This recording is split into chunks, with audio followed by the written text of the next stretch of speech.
हाँ तो कैसे हैं आप सब? मुझे उम्मीद है कि आप सब एकदम मस्त जबरदस्त होंगे। मेरा नाम है शिविका और आज के इस वीडियो में हम सीबीएसई क्लास 10 मैथमेटिक्स के अरिथमेटिक प्रोग्रेशन की शॉर्ट ट्रिक देखेंगे। जी हाँ, तो ये है एपी की शॉर्ट ट्रिक का पार्ट 3। इससे पहले पार्ट 1 पार्ट 2 के अंदर भी हमने एक सवाल देखे थे कि अगर ऐसा सवाल आ जाता है तो इस पर आप कैसे ट्रिक अप्लाई करके फटाफट आंसर ला सकते हो। इस पार्ट में भी हम एक क्वेश्चन ही देखेंगे कि अगर ऐसा सवाल हो तो बिना ज्यादा फॉर्मूले का झंझट किए आप फटाफट से आंसर कैसे ला सकते हो। चलिए शुरू करते हैं। यहाँ पे देखिए माय डियर फ्रेंड्स, क्वेश्चन क्या है? Question is if 10 times the 10th term of an AP is equal to 15 times the 15th term, find the 25th term of the AP। काफी मजेदार सवाल है ना, सब 10 10 15 15 25। देखो ये क्या है, क्या रहा है यहाँ पे, ये समझने की कोशिश करिए। इसने कहा कि 10 times the 10th term of an AP, अगर किसी AP की 10th टर्म का 10 टाइम किसके इक्वल है? दूसरी AP की 15 टर्म के 15 टाइम्स के।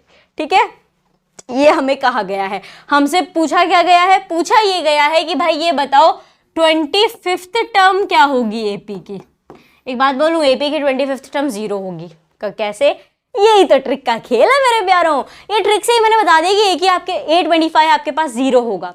अब समझते हैं कि ये आंसर आया कैसे। देखो, सबसे पहले ऑब्जर्व करना है सवाल, ये उसी पे अप्लाई, ऐसे सवाल पे ही अप्लाई हो गया। ये सवाल कैसा है? आपसे कहा गया 10 टाइम्स द 10th टर्म, तो पहला ऑब्जर्व करना है कि जो भी आपका सवाल है उसमें जो टर्म है और जितना टाइम्स है वो सेम होने चाहिए। ठीक है, टर्म एंड टाइम सेम होना चाहिए आपका, जितने भी टाइम है, मतलब जितना भी गुणा आप वहां पे कर रहे हो। पहली कंडीशन हो गई ये ट्रिक अप्लाई करने के लिए।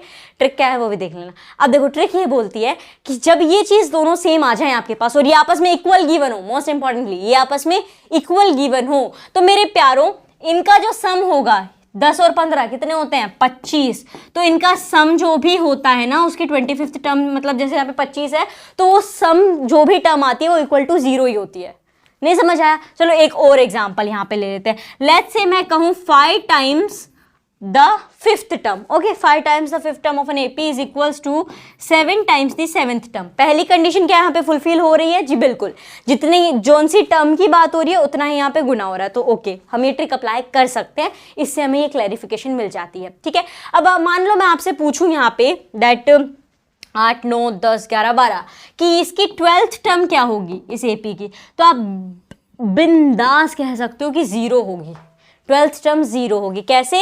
ये देख, मैंने आपसे 12वीं टर्म पूछी ना, तो ये देखो क्या 7 और 5 कितने होते हैं? 12 होते हैं। तो अगर ऐसी कंडीशन हो कि एपी जो हमारे पास है उसकी जो टर्म्स हैं उनका जो मल्टीप्लाई हो रहा है वो दोनों सेम हैं एंड उनकी एडिशन जो है वो जो भी टर्म आती है वो इक्वल टू 0 ही होती है। सो अगर ऐसा सवाल आ जाता है तो आप इजीली इस तरीके से आइडेंटिफाई करके, एक ट्रिकी है, बेसिक सी शॉर्ट सी दिमाग में करने वाली, कि आइडेंटिफाई करके आप तुरंत कह सकते हो कि भाई ये तो 0 होगा। और ऐसे ही सवाल हमसे पूछे जाते भी हैं। So that's it for today's video. ये एक इंपॉर्टेंट क्वेश्चन था जिसके अंदर कई बार टाइम चला जाता है 25th टर्म को ढूंढने के लिए, तो आप इजीली ऐसे पता कर सकते हैं।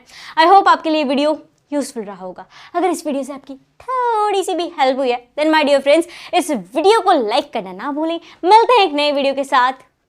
धन्यवाद।